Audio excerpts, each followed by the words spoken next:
Well, here's the beginning of my log pile for this year. And as you can see, they're all just kind of spread out on the ground. What I'd like to do to help them dry is to get them up off the ground, make a small rack, or a low rack. What I had in mind was some pine logs on the next property over that the owner said I could take. They're dying. Apparently some blight is killing them. So I thought I'd cut those and skid them out here and just use those as my base. Maybe make some short ones as blocks, lay the long ones across them, and then start dragging the logs up onto those long ones to keep everything off the ground. First, I think I have to clear the area here. I have to move the big ones to the left, and I'm not sure if I can get the pile of small ones moved or not, but they might have to stay where they are for now. Now that dying cucumber tree still had a little life in it left, because the log that's laying here is sending out new growth. A few small branches are foliating. Here's a bigger part of the log here. It's got a few on it too. A couple.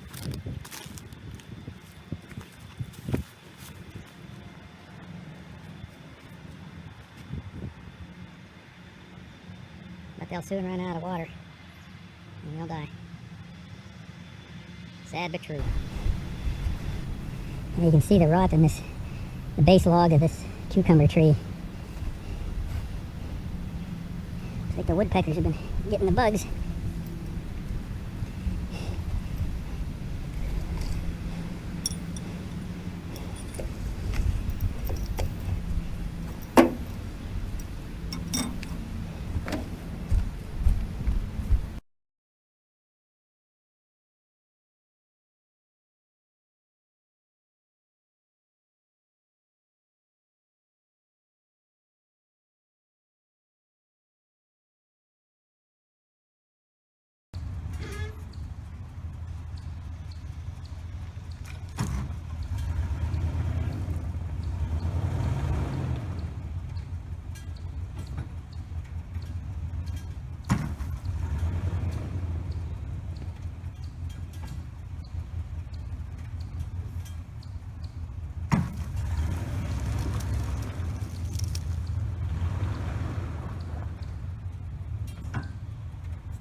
Well, I'm going to try to get some pine logs for the drying rack.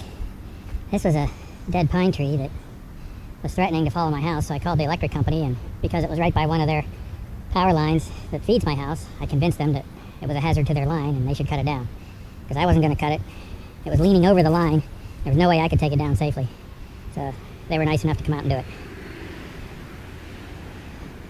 And then as far as the other logs, I see 5 dying trees that I asked for the landowner's permission to cut. You can see them in there, 1, 2, 3, 4, actually 5, 6 standing that are dead, or mostly dead. I won't take anything that's not completely dead, because I did ask if I could have dead trees, which there are no shortage of.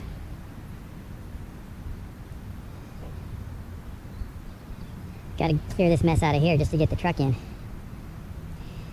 Some of these logs are what I'll use as the blocks to put the main rails on. Alright, let's get started.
See what the low-hanging fruit is. There's one that's down right here. It's a big one right here that's still standing. Got one that's broken off and leaning here.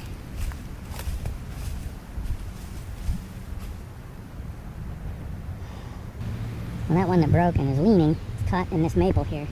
I don't think it's in the way of what I want to do, which I'm very thankful for because it looks nasty. Don't want to have to take it out. I think I'm going to start with this one right here. I'm looking at the base of this biggest one. This bark is all just separated. The whole thing's rotten. If that other one that I cut into short logs is any indication, then the rot is outside and the center is solid. Can't guarantee that. Full of ants. But man, talk about a risky tree to cut. Holy cow. Plus you got, I think I can maybe pull that branch down first. Looks like it wants to go the way I want it to, but away from the road. If it were out of the way, it would be easier to drop that other one, which is be the easiest one to get out of here.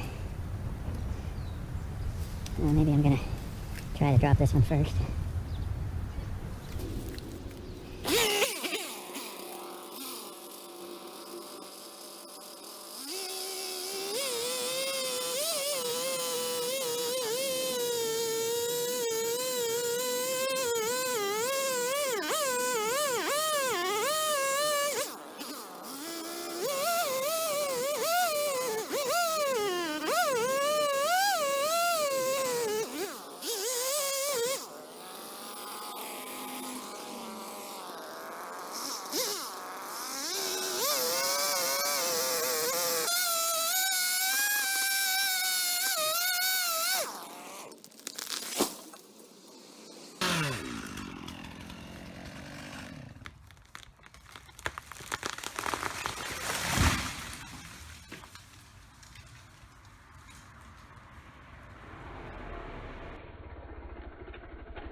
Well, I guess I forgot to turn on the GoPro. The other two cameras I remembered. This time, no GoPro, no point of view footage. It did go right where I aimed it. Hinge, direction of fall. I was trying to miss the big cherry tree there, and there's a smaller one over on that side, back in there. Went right between them. But you can see all the rot. Only about 7 or 8 inches in the middle there. It's still solid. I don't know about farther up. I'm hoping it's better. All I want to do is lay my logs on them. I'll cut it into a couple lengths that are manageable and try to skid them up to my drying area. I'm gonna have to get all them limbs off first. Them limbs, yeah.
toward the end, and it still made a good plow.